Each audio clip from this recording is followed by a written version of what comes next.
Расте бројот на случаи на врсничко насилство. Ова за психолозите и невладините е сигнал да се вклучи алармот на загриженост. Потребно е гласно да се говори за да се препознае насилството, институциите и возрастните да имаат слух за децата.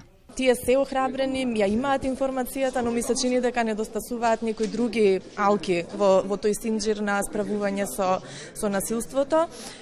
Според мене пред се тоа е вистинската присутност на возрастните. Децата да се охрабрат да не молчат за насилството и многу е битно да наоѓаат сојузници во спречување на насилството и стручните служби да бидат активни, проактивни во однос на работа неформална со децата, воншколски активности преку форум театар, преку денс театар, преку дебати и така натаму. Закони на хартија има, но во практика не се применуваат. Глоби се предвидени само за директорот на училиштата, од 400 до 500 евра ако не пријави насилство. Потребна ни е поголема едукација да го препознаат и да реагираат соодветно на тоа.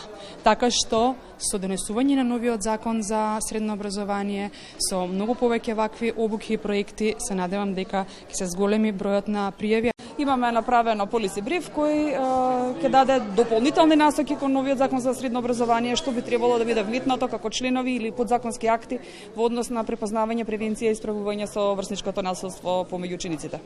Учениците не пријавуваат насилство бидејќи немаат доверба во системот, а потребна е и обука на дел од наставниот кадар за детекција, превенција и за справување.